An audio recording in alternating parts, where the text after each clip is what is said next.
Good evening, you all. My name is Harold, and I'm an alcoholic. And it's by the grace of God and the fellowship I found in Alcoholics Anonymous. It hadn't been necessary for me to have a drink of alcohol since February 1970.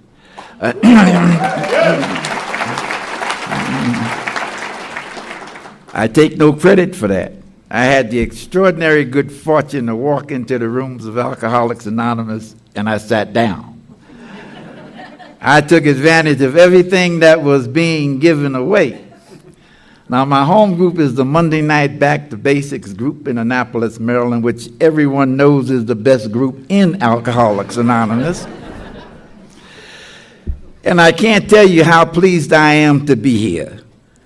I had the extraordinary privilege of being a speaker at a 2010 International in San Antonio, and that was a tremendous experience.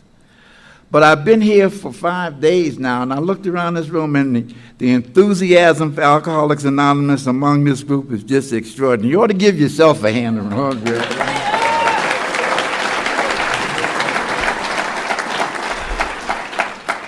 The speakers have just been outstanding. I mean, starting on Sunday night with Ruth, and then my good friend Sterling stepping up on Monday, and then Doug, Carla, my very good friend Maria, who's helped me understand, her and a girlfriend, how to understand my watch. I got a brand new watch, and brand new phone, and I can't figure it out.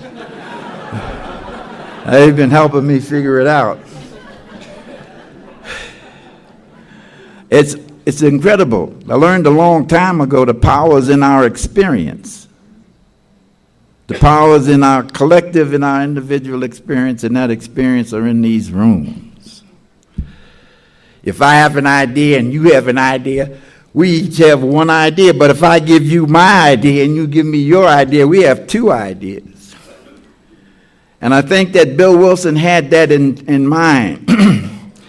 They said they called Bill Wilson a stockbroker. Bill Wilson was a stock speculator. Bill used to sell fast-talking to slow-thinking people is what Bill Wilson did.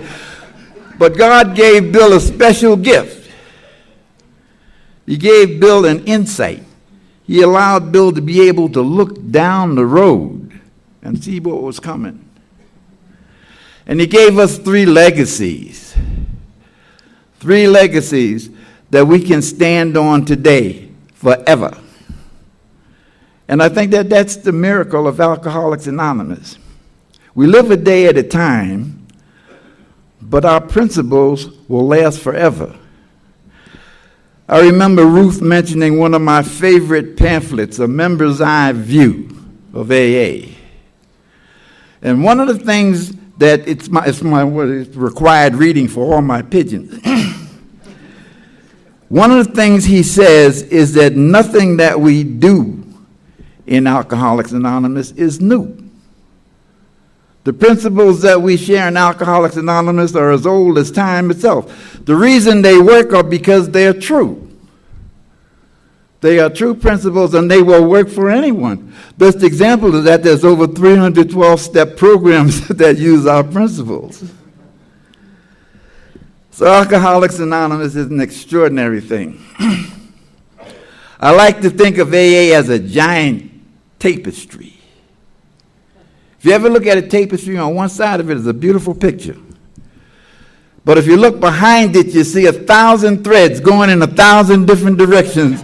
And if you pull a thread over here, the picture will change over here.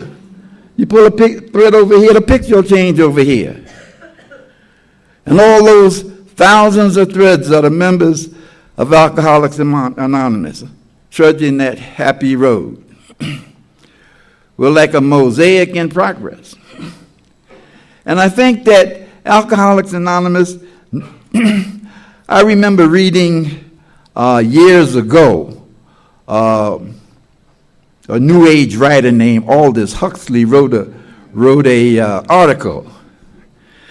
And in the article he said that Alcoholics Anonymous was the greatest social movement of the 20th century. And like most smart-ass pigeons, I went to my sponsor and I said, what do you mean by that? And he said that Huxley wasn't saying that Alcoholics Anonymous were elitists. What he's saying that God always seemed to choose the least of them to show the others the way. And he picked the alcoholic, truly, the least of them. And he showed them, gave them an extraordinary gift, the ability to talk to another alcoholic and have them hear what we say. Look at the disciples of Jesus. They were all common people. They were fishermen. They were shepherds. They were liars and thieves and prostitutes. Who's in AA?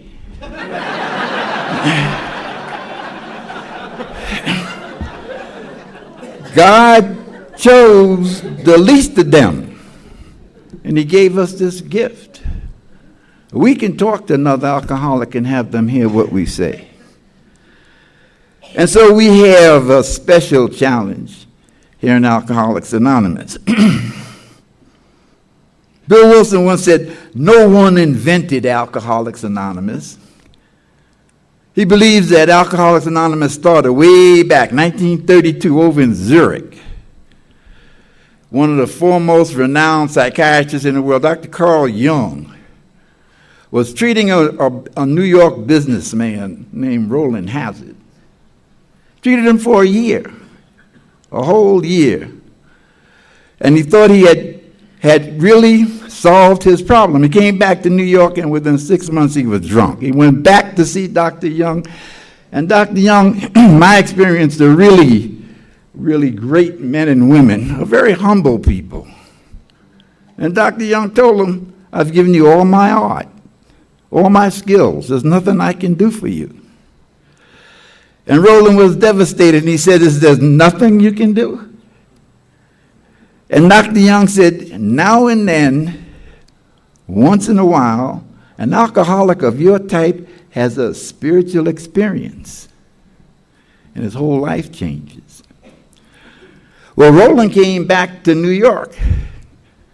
There were a group of folk down in the Lower East Side, Calvary Mission, a really prominent minister, Silkworth, had started a mission down in Trinity Church. And Roland went to the mission, and he met up with some people. They were known as the Oxford groups. And the Oxford groups had some very simple, very primary principles. Honesty, honesty, purity, unselfishness, and love. They call them the absolutes. Well, Roland started to practice these absolutes in his life, and he stopped drinking. And Roland remembered a friend of his that he knew up in Vermont. His name was Ebby Thatcher. And Ebby was a real winner. Ebby, last time they had heard from Ebby had stolen somebody's car and driven it into a farmhouse, got out the car and asked the farmer's wife for a cup of coffee. They were going to put Ebby away forever. But Roland and some other folk went up there. Actually, Ebby Thatcher, they were very prominent people. His father was the mayor of Albany and once ran for vice president. They were very prominent people. Actually, the judge they went before was a relative of Ebby.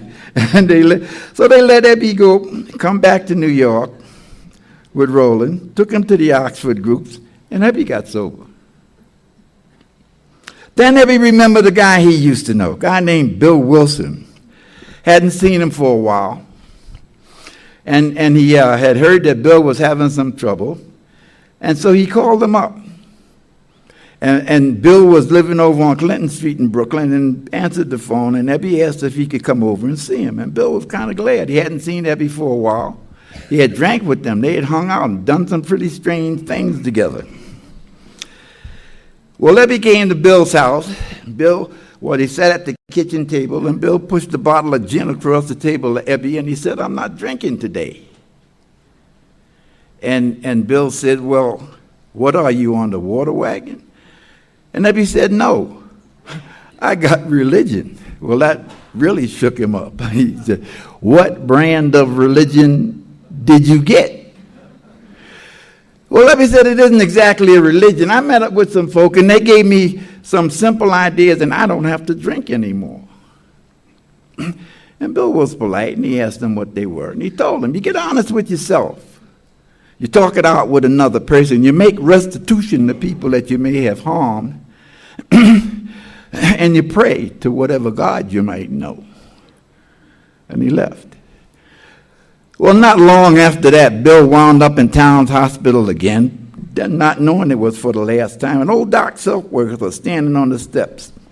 And as Bill was walking up the steps, he said, Doc, this time I got something. This time I really got something. He was waving a bottle of gin at the time.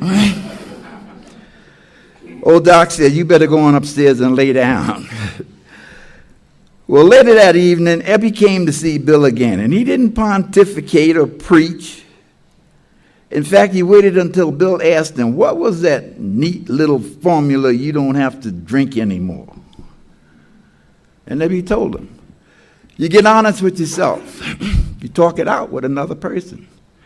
Make restitution to people that you may have harmed, and you pray to whatever God you might know. And he left. Well, that night, Bill was in his room, and Bill didn't have any formal religion. His family were agnostics. They practiced something called Swedenborgning from Sweden, where they originally were from. But that night, Bill came to a point he talks about. He said, sometimes you have to go down to the depths of despair and hopelessness before you can hear the message. And he was at that point. And he was in his darkened room, and he cried out, if there's a God, will you show yourself? And all of you know that. It's in our book. It was a blinding flash, and the wind was blowing. It felt like he was on a mountaintop. And he said, this must be the God of the preachers. Well, old Doc Silkworth came in. and Bill told him what happened, and Doc said, wasn't surprised. He said, something very profound has happened to you. And if I was you, I'd hold on to it, because it's a lot better than what you had. Well, from that very simple meeting, Bill went out. And for some strange insight that he had, he knew helping other alcoholics was the best thing for him. And he found himself one day with a handful of proxy votes. And he was going out to Akron to exercise these proxy votes, to vote these votes and take over a tool and die company. And he got out to Akron, and somebody had more votes than him, and he lost the proxy vote. And he was kind of disappointed, and he was in a Mayfair hotel, and he's walking up and down. On one end of the hotel was a gin mill. On the other end, there was a church directory. He had $10 in his pocket. And he walked down the hall, and he looked up at the directory, and he went down the list, and he came across a name, Reverend Walter Tunks. And he called him up, not knowing that Reverend Tunks was a member of the Oxford group. Also, it was a little strange. Normally, somebody call you up and say, I'm a rum-dum from New York, and I need another alcoholic to talk to. They'll hang up or call the police. But he didn't. He gave him a number of names. And the last name on the list was a woman named Henrietta Seiberling. Henrietta family, the Seiberling family, was very prominent in Akron. John Seiberling was a congressman. And he called up, and Henry and Bill, when he got Henry on the line, he said, my name is Bill Wilson. I need another alcoholic to talk to. And Henrietta said, our prayers have been answered. Bill not knowing that for years, Dr. Bob Smith had been going to Oxford group meetings. Never acknowledged that he had a drinking problem. A week before Bill Wilson came to Akron, Dr. Bob went to his Oxford group and said, I can't stop drinking, I'm an alcoholic. And somebody said, would you like us to pray for you? And he said, yes, I'd like you to pray for him. A week later, Bill Wilson shows up in Akron. Says, I'm from New York. I need another alcoholic to talk to. I'm going to commit some heresy here. I believe Alcoholics Anonymous began in Bill Wilson's kitchen. We know the structure for AA began in Akron. But when Ebby came to see Bill for the first time in any recorded history, the problem and the solution came together. Dr. Young knew what the problem was, had no idea what the solution was. Dr. Silkworth knew what the solution was, had no idea what the problem was. The Oxford groups didn't know there was a problem or that they had the solution. It wasn't until Bill and Ebby came together that the problem and the solution finally came together. Not only that, he brought them a simple program of action. And I believe Alcoholics Anonymous began in Bill Wilson's kitchen. Now, when I walked into the rooms of Alcoholics Anonymous, I didn't have any idea of that. None whatsoever. I grew up on the east side of Manhattan. I grew up in a section of New York called Spanish Harlem. Now, you grow up in Spanish Harlem, you grow up very quickly, or you might not grow up at all. See, by today's standards, they would probably consider me an entrepreneur. In those days, I was a hustler. I used to find stuff before it officially got lost. Yeah. If it was small enough, I just stole it. If it was too big to carry, I lay down next to it and claimed it. We moved up to the South Bronx. It was like kind of jumping out of the fire pan into the fire. And we lived in the South Bronx for many years. I was talking to Sterling about that because we come out of the same neighborhood. That's kind of strange. You see two of us come out of the same neighborhood and wind up in Crescent Butte. Could you believe that?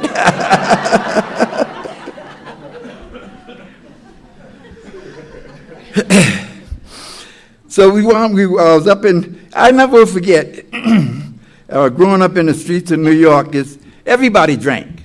People didn't trust you if you didn't drink. Everybody drank, and people got drunk, and people fell down on the street. Nobody really thought much about it. And that was the way it was in New York. Everybody drank. And so drinking was part of the culture. Nobody really thought there was anything wrong with it. Nobody really knew the term alcoholism. We called people drunks or boozers or whatever. And that was the way it was. My father was an alcoholic. I didn't know he was an alcoholic. He was a beautiful man. He taught me to read. He taught me to read Dostoevsky. He taught me to read the Rubaiyats of Omar Khayyam and the Prophet, Khalil Gibran. I wrote those when I was a little kid. But then he'd go out and drink, and he'd come back, and he'd scream and holler and throw things. The kids would all run. And nobody knew what was wrong with him. I didn't until I came in here. And so we had to do whatever we had to do to survive in the street because there wasn't any real money around. And so I did. I went out and I could make money. I was a kid, but I could make money. If you're a kid in New York, you can make money all kinds of ways. And so I did. And I learned a lot by running around in the streets. And I learned, one of the things I learned was never trust anybody. Don't trust anybody. You know, people will fool you. They will put you into places where you can't get out. The other thing I think that helped me an awful lot as a little kid, I was a scrawny little kid. I was, about half, not even, I weighed about 60 pounds when up until the time I was about 10. But I was mean. Other kids would think I was a target. And they would try to take my lunch money or whatever. They only did it once because I would kick and bite and scratch. Mike Tyson didn't have nothing on me. They would see me coming down the street and they say, leave that kid alone. He'll sneak up behind you with a brick. And I think that's what happens to us. We become, people call alcoholics loners. And we're not. We're not really loners. We're very private people, necessarily so. We're very private people. We put this wall out here. And anytime somebody would try to find out a little bit about us, we put a brick in that wall. Somebody tried to get to know us, learn a little bit about us, we put another brick in that wall. And pretty soon that wall got higher and higher and higher. And one day, I looked around and I realized nobody could get to me because of the wall. But I was behind the wall and I couldn't get out. I used to run into that wall 14 times a day. Hit that wall, bam, bam, till I realized I could go around the wall. My old sponsor used to tell this story, and I know everybody in here has heard it. It's about 100 years old, but I like the way I tell it, so I'm going to tell it. There's two doors at the end of a hallway. This is how you can tell the difference between an alcoholic and a non-alcoholic. There's two doorways at the end of a hallway. Over one door, there's a sign and it says peace and happiness. Inside the other door is a guy with a baseball bat. Now, the non-alcoholic walks down the hallway, sees the two doors, walks through the door where the guy with the bat is, hits him right in the head. Turns around, goes across the hall, walks through the door and has peace and happiness for the rest of his life. The alcoholic walks down the hallway, sees the same two doors, walks right through the door, and there's the guy with the bat, hits him right in the head. Turns around, comes back down the hallway, goes right back up the hallway, same two doors, goes right through the door, the guy with the bat's in it, hits him right in the head again. Turns around, comes back down the hallway, turns around, goes right back up the hallway, but this time he stops. And he says, maybe he won't be in there this time. Maybe I can get away with it. So he goes through the door where the guy with the bat was, and the guy's gone. And the alcoholic goes looking for him. That was me. Hitting that brick wall 14 times a day. They were drafting people back in the early 50s, and the Korean War had just broken out. And I did not want to go in the military, did not want to go in the army whatsoever. So I did the cool, really slick thing. I joined the National Guard. I joined the National Guard, and I joined probably the oldest black military organization in those days there was, the old 369 artillery. The 369 were originally the 9th Cavalry. The 9th Cavalry, the old Buffalo soldiers. They had ridden up San Juan Hill with Teddy Roosevelt in the Spanish-American War. Well, I met guys that had been drinking since they rode up San Juan Hill with Teddy Roosevelt. Old-time regular army. And if I had to pinpoint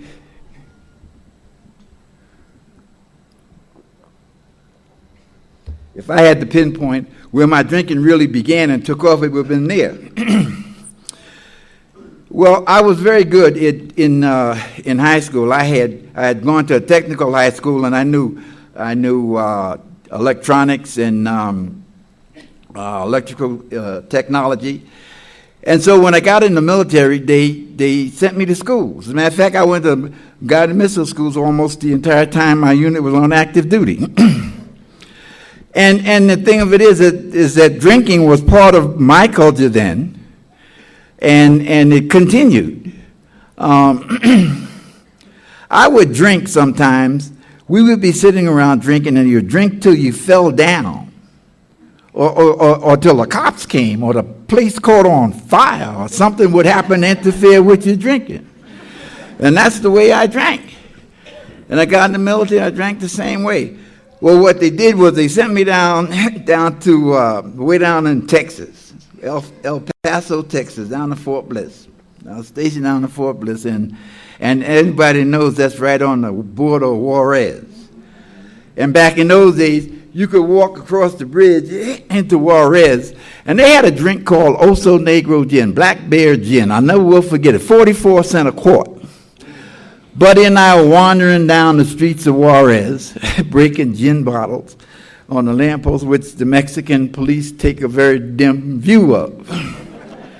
And I wound up in a Mexican jail. When I was a little kid, we go to the movies, and we see these Errol Flynn movies, and Errol Flynn would be a pirate, and they'd be sword fighting on the pirate ship and going on, and then they catch him and throw him in the dungeons. And you see these big blocks of wood that they put people on and hang people on the wall. I thought that was make-believe till I got in a Mexican jail. Thing of it is, I was boxing, and my CO was a fight fan. And he came and he got me out. And I think that's really the dilemma of the alcoholic. We get in some of the damnedest things, and somehow we manage to get out. I was in a jail once, and they asked me to leave.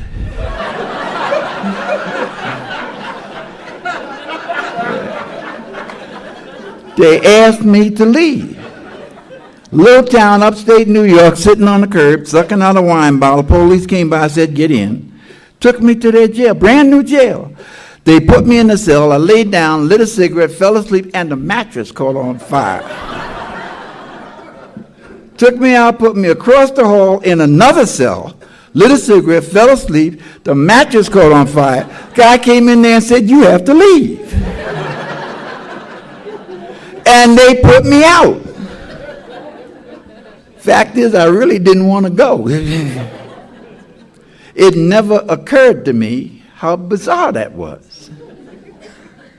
And I think that that's the real dilemma. The dilemma of the alcoholic. We never see ourselves the way we are. Other people see us clearly.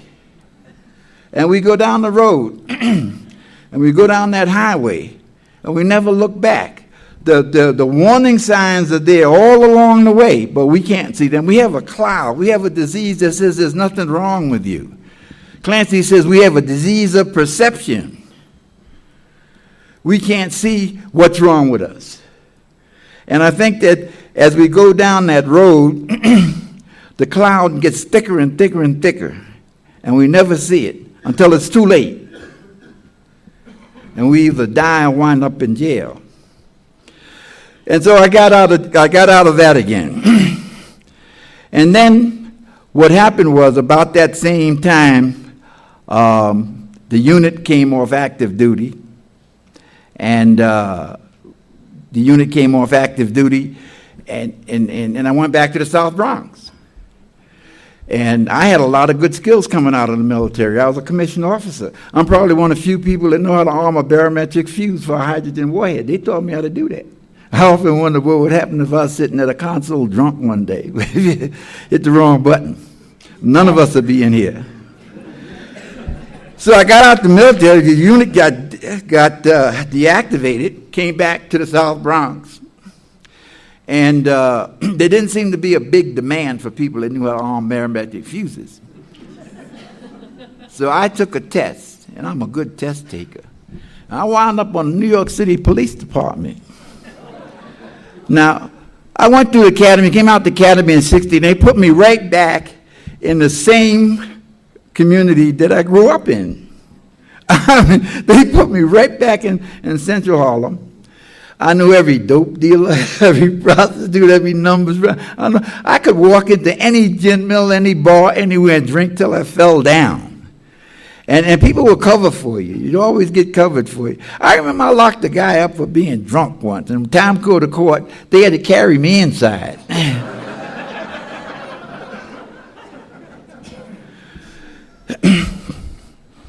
About the same time, I decided to get married. And the reason I got married was my brother got married. And I married a beautiful woman. A beautiful man, a beautiful person. And she became my greatest enabler. And we were moving along as well as we could. I had a job, and we were raised we had two small children. But I was an alcoholic, and I didn't really want to be married. I wanted to be out on the corner with the guys having a good time. I wanted this sense of responsibility, but I had no responsibility. And so I just continued to drink and drink and drink. And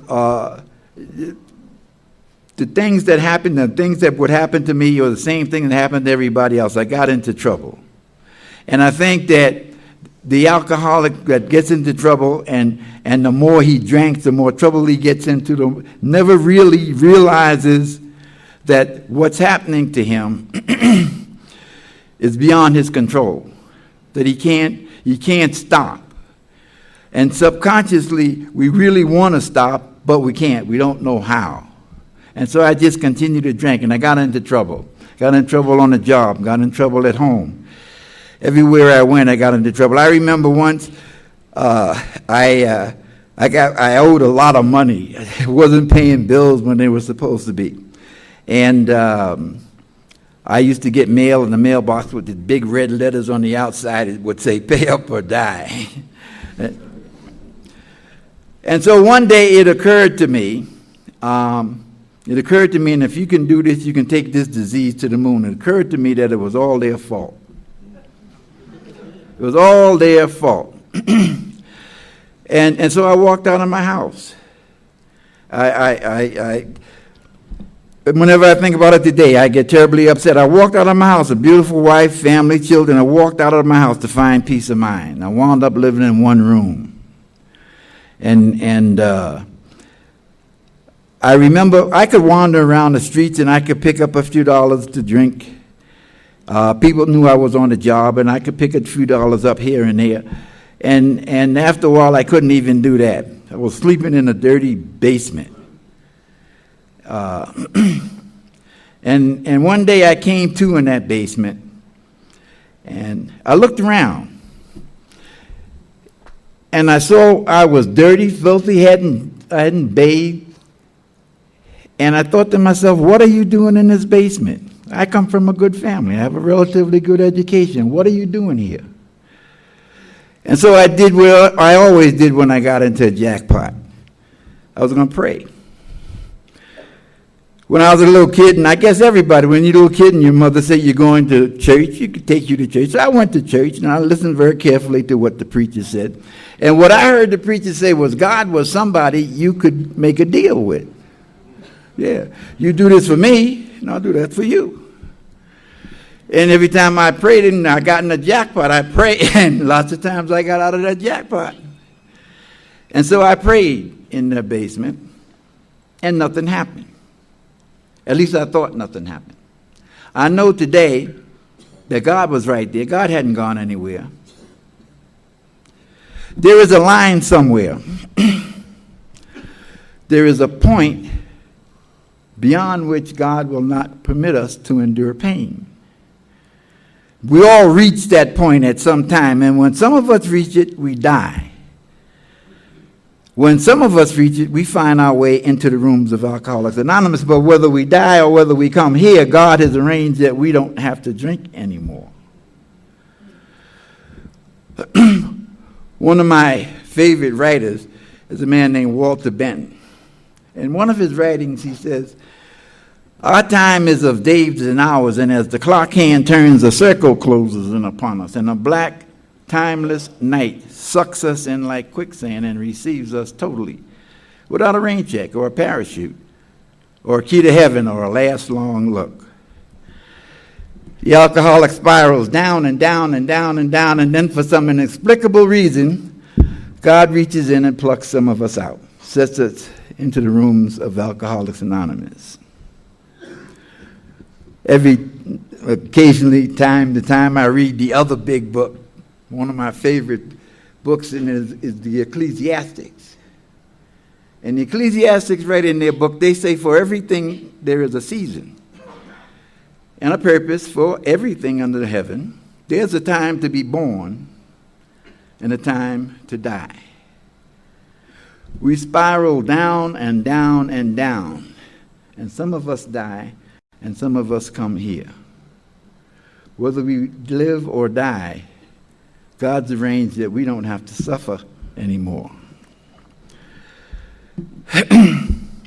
I think that what happened to me, and it's truly the experience of God moving in my life and all of our lives in very mysterious ways sometimes. I had managed to get a job driving a dump truck. And I was running dumps out on Staten Island into the landfill. Actually, it was the same landfill they used after 9/11. And when I was driving back and forth, it was brand new. And I was on my way back from the yard, and I blacked out, and I ran into a landfill. And nothing serious happened. Police came, got me up, got the truck out of there. And they suggested I go get an x-ray, and I did. And I forgot about it. Well, the next morning, I get a call from somebody at the hospital, and they said I had to come to the hospital right away. Well, I tried to explain to this lady we had just invested in a bottle of wine, and I wasn't going anywhere. But she said, if you don't come down, we're going to send somebody out to get you. And the last thing I needed was people looking for me. So I went down there, not to make a long story longer, I had tuberculosis. And I had it so severely, they wouldn't let me go back home. They put me in an ambulance, and they shipped me out to isolation ward way out on a tip end of Staten Island, a place called Seaview Hospital. And I spent the next year and a half out there. And I realized that was probably the best thing that ever happened to me. And it may seem strange saying getting a serious disease like tuberculosis was a good thing, but for me it was. While you're in the hospital, you're in bed the entire time. They even take you to the bathroom in a wheelchair. So while I was there, only thing I had time to do was to think. And I looked back over my life, and I saw that every single time I got into any difficulty, any time I went to jail or lost a job or got into a fight, I was drinking or I was drunk. From the time I was a little kid, and I realized there's something wrong. Something wrong. And I think it was there in the hospital that the cement block up here lifted and the message went through. There's something wrong with you. It has to do with alcohol. Well, I got to tell you, nobody came running down the hallway with a donut and a cup of coffee saying, we got an AA meeting over here. What happened was the supervising nurse on my job happened to be one of you sneaky people. And the day before I was to be discharged, I was sitting on the edge of the bed, and she came by, and very quiet, and I was very subdued, which is not my normal state. And she asked me what was wrong, and I told her. I was afraid. I was afraid to go back out in the street. While I was in the hospital, I was in a protected environment. I had everything I needed done for me. I knew the minute I stepped outside the door, I'd be just like Alice in Wonderland, running twice as fast to stay exactly where I was. And I told her I was afraid. And she asked the question, I guess, everybody in here gets asked one way or another. She said, do you really want help? And I said, yes, I really want help.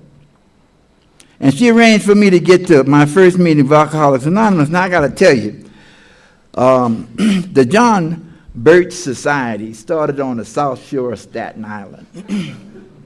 And they've got people on the South Shore of Staten Island that think the John Birch Society are liberals. The first meeting I went to was on the South Shore of Staten Island. And I knew the minute I walked into the room, there was something wrong. The first thing, there weren't any black people in there. The other thing was this was in February. And there were guys in there wearing white shoes in the wintertime. And I said, these are some very strange people. And I was on my way out the door, and a guy came up from the other side, and he showed me this blue book. And he said, everything that you will ever need is in this book. Well, I figured my scheme in mind went right to work. When I came out the hospital, everything I owned, I carried out of there in the shopping bag, and that had a hole in it. I figured I'd read this book and I'll figure out how to get a loan out these people.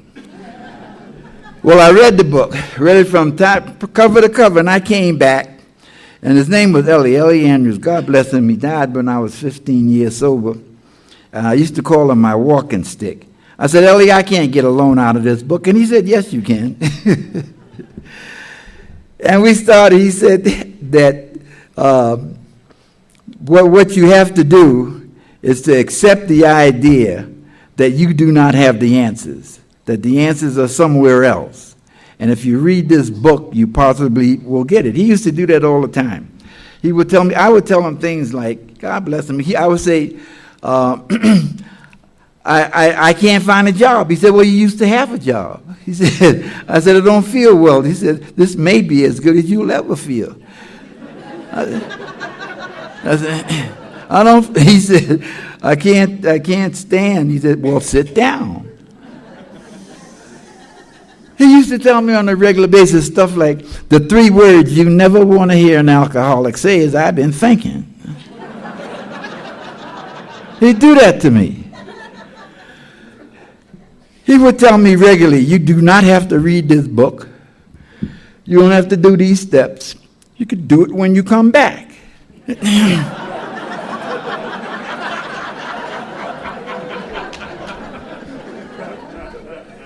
After a while, I just stopped talking.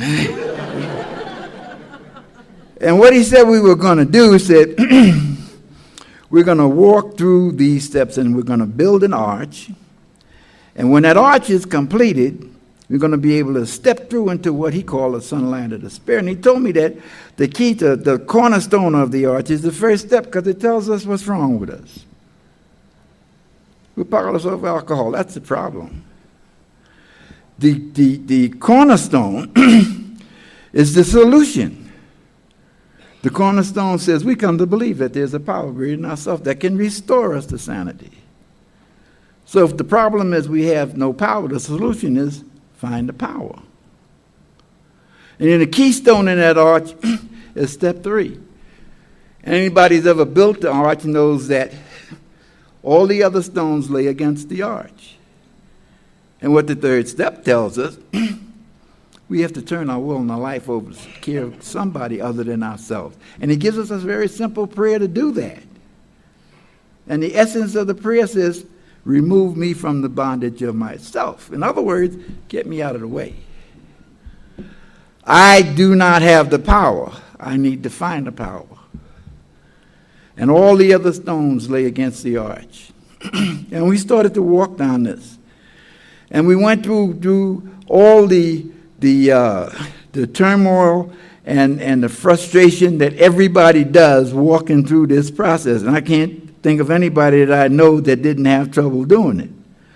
You know, we got to the 4th step, and he said, well, write down everybody that you're mad at. There wasn't enough paper. and then we had to sit down with him and walk through that to see who they were. But in all this process, what I didn't understand was that I was looking at myself. I was looking at the truth of myself in each one of them. Many years ago when I walked the beat, I used to know a man, his name was Haj Malik El-Shabazz. Many people knew him as Malcolm X. And I'll never forget something that Malcolm told me once. He said, truth without love is cruel. He said that confrontation without a solution is worthless. Well, I walked in here and I had to start to look at the truth of myself.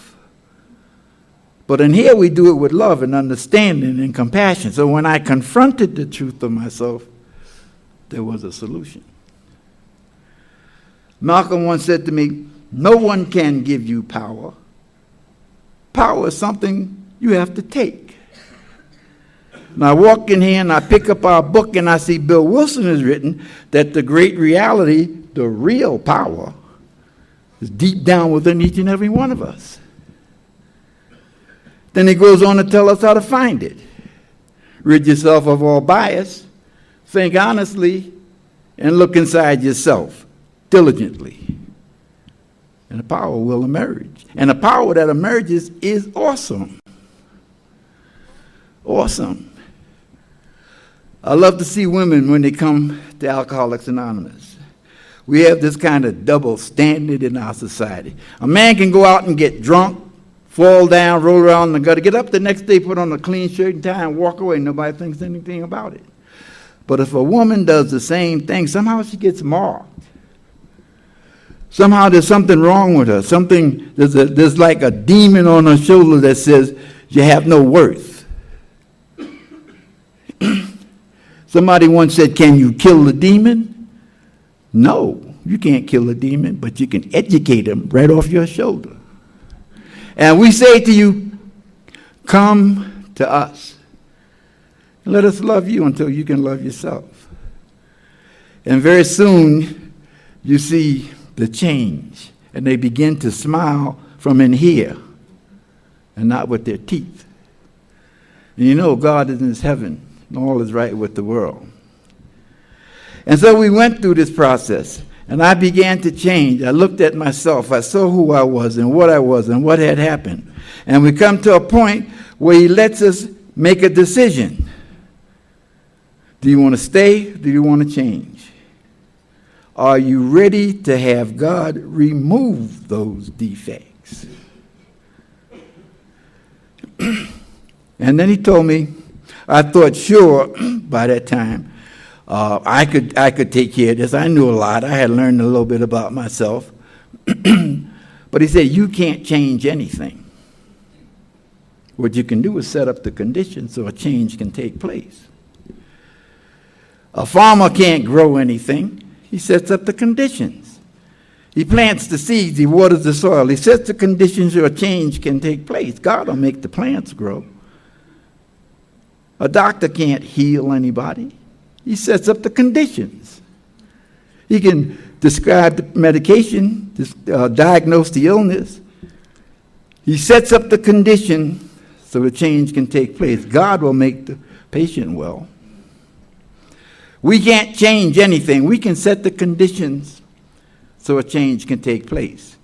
And when we've become ready to have God remove these defects of character, we've already set the conditions, and then all we have to do is ask. Humbly ask. And again, he's given us a very simple prayer. And the prayer says, I give myself to thee, do with me as I will. Remove from me every single defect of character that stands in the way of my usefulness to you. Let me go out from here and do your will. Well, I said that prayer, and I thought at the very least I'd get a halo or a pair of wings. And Ellie said, go back and read that again. And I read it again, and what it says is, remove these defects of character so that I can be useful. That's the key. When I'm useful, when I do something for someone and expect nothing in return, I become well. I get better. Strange kind of dichotomy. I never would have understood that if I hadn't walked in here. And so we continued on down that path. And I came to a point where he said, you've been out here for a long time. You've heard a lot of people. He said, write that down. And I made a whole list of people. And then he said, now you have to go out and make amends to them. And I did. And my whole life changed. I remember once I was speaking out in Salinas, Kansas. And at the end of the talk, the chairman was sitting where Flo was, and he says, now we'll take some questions. The guy in the audience got up and said, you know that point in the book where it says that you will be amazed before you are halfway through? I said, yeah. He said, well, how do you know when you're halfway through? I said, are you amazed? He said, no. I said, well, you ain't halfway through.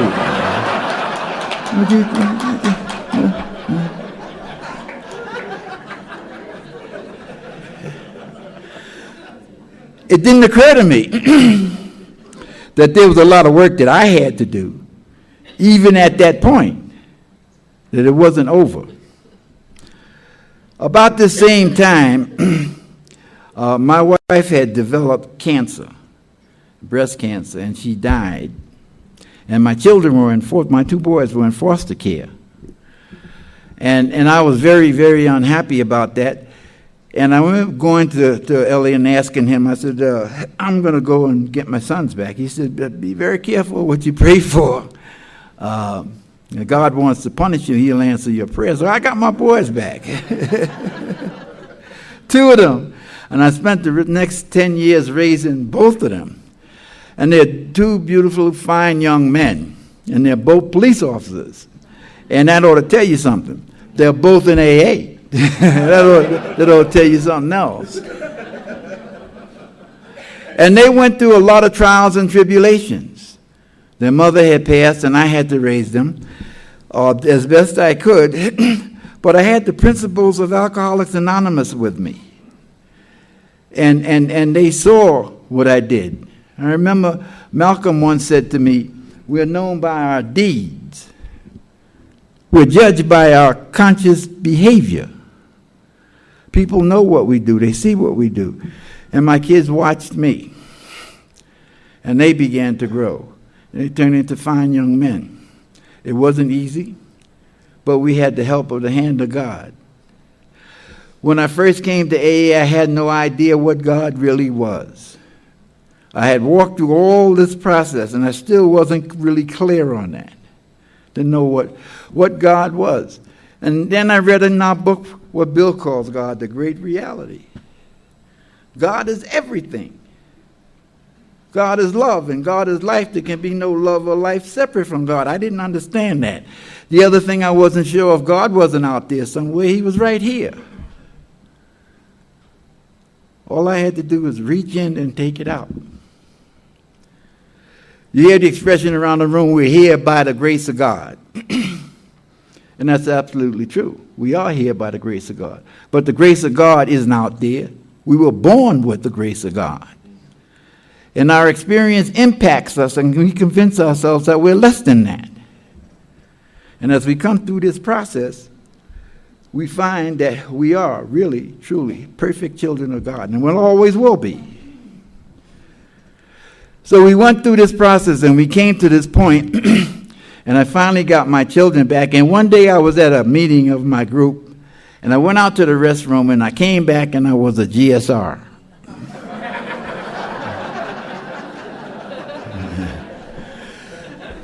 I didn't know what a GSR was. Ellie said, not to worry. Gave me a service manual. I guarantee you, anytime you can't sleep at night, get a service manual.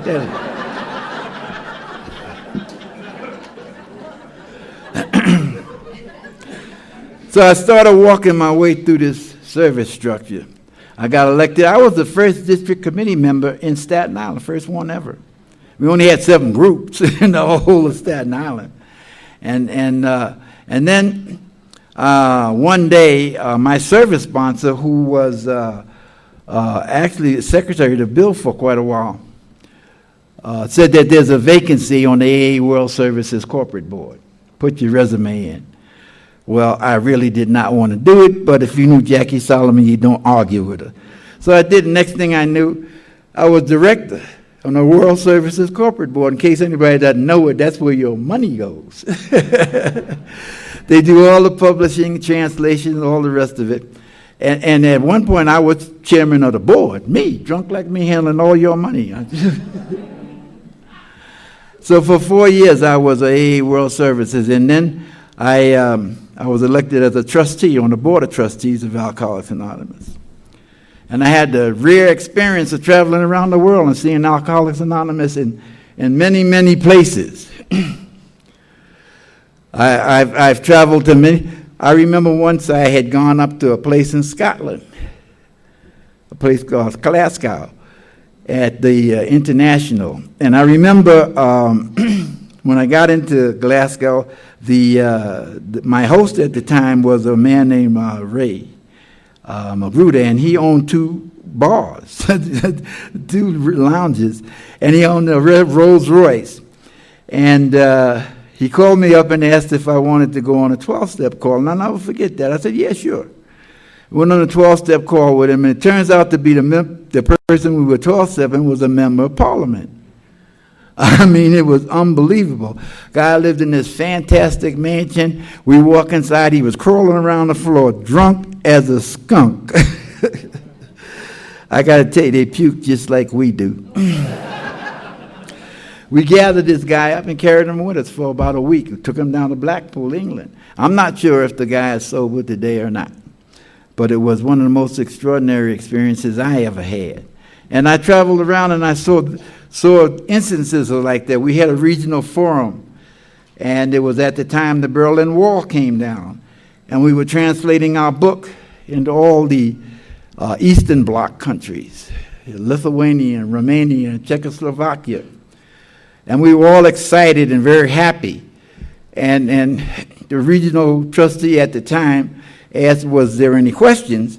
And the guy in the back stood up and he said, how many of our books have been translated into the African language of Swahili? It got as quiet there as it did in here, because there weren't any. But to give you a sense of the dedication of our staff in New York in the General Service Office, we had been corresponding with a priest in Kenya, and he had translated the big book. And he sent us his translation, and we edited it. And not to make a long story longer, within 6 months, we had the book of Alcoholics Anonymous in Swahili. And what was really amazing, the guy that asked us, his name was Abongo. He was from Kenya. He was an exchange student. And he was having his 10th anniversary. He asked me to speak for him. So I went and spoke at his 10th anniversary, and I gave him the first book of Alcoholics Anonymous in Swahili. It was extraordinary. We have... I remember when the Russians came to New York, because nobody in Russia would go to AA meetings. And nobody couldn't figure it out. AA was thriving in Finland, Poland, but they wouldn't go to AA meetings in Russia. So the Russians came over and tried to figure out why. And what the problem was that in every AA meeting, they had a KGB person in the room, and nobody showed up. So we told them, take the KGB man, and they did. And AA started to thrive in Russia. And stories like that I had gone through for years and years and years. And I think that we can see the real effect of that. I had the extraordinary privilege of knowing Lois Wilson. I got to know, I was also really pleased to see so many Al-Anons in here. Really.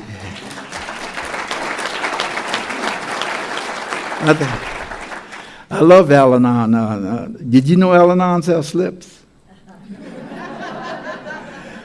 That fleeting moment of compassion. I don't want none of your Al-Anons throwing nothing up here. But we begin to see the extraordinary breadth and scope of Alcoholics Anonymous. We had a panel this afternoon, and we talked about spirituality is not a theory. And we can see the benefits of the spiritual context of Alcoholics Anonymous in everything that we do. We see how it helps us in our daily lives. We see how we reach out to help other people. I loved it when I saw the Alatines yesterday. They were just, weren't they beautiful?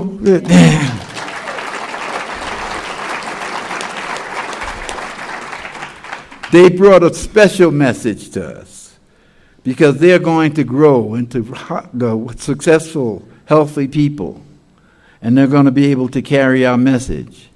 Our message is extraordinary. We have the ability to talk to another sick person and have them hear what we say. And so Alcoholics Anonymous has become mostly of my life. What I do now is I teach a class in Baltimore. I teach a class of ex-offenders, men coming out of prison, transitioning back into the community. And what I've done is I've formulated a series of lectures based on our principles. And they've been working. We looked at ourselves. We look at the anger. We learn how to make decisions.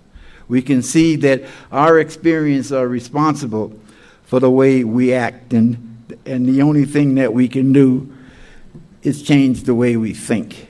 Exactly what we do here. And it's been very, very successful. We've had people come from other states to see our program at work.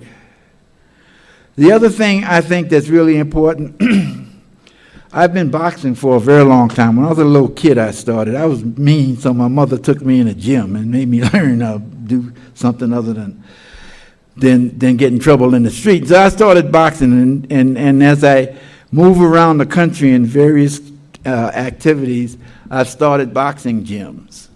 I took a couple of kids to the Olympics in '96 in Atlanta. Got a couple getting ready to go to the Nationals now. And what I found is that when you begin to get young people involved and committed, they don't get into other negative activities. And that's been working tremendously. Not only do we have young boys, we have young girls. And they learn the same kinds of principles that we learn. None of that would have been possible if I hadn't come to Alcoholics Anonymous. I came to Alcoholics Anonymous and I learned that the great reality, the real power, is deep down within each and every one of us. That I have a way, a method of reaching in and taking that power out. And if I can do good with that power, I get better. It's a very simple concept, but it's not easy all the time. And so I've done that for as long as I can. I've been sober as long as I've been in Alcoholics Anonymous. And by the grace of God, I'm going to continue to do it. In 1980, I spoke at Bill W.'s anniversary at the Hilton in New York. And Lois always is there. Lois is always at the Bill's anniversary. And upstairs over the stage in the Hilton, is a little reception room. And I was early, and I walked in the reception room, and Lois was sitting there by herself. And I sat down. When I talked to Lois on many occasions. And we always talk. She's a beautiful lady, tiny lady, but she could her voice, you could resonate it, as small as she was. In any event, we sat and we talked for quite a while. And I remember her telling me the story about the time that Bill Wilson met with some Arabic AAs, had come to AA. And when Arabs meet you, one of the things they say is, that in Arabic, we salute you and we thank you for your life. And when they met Bill, that's what they said to him.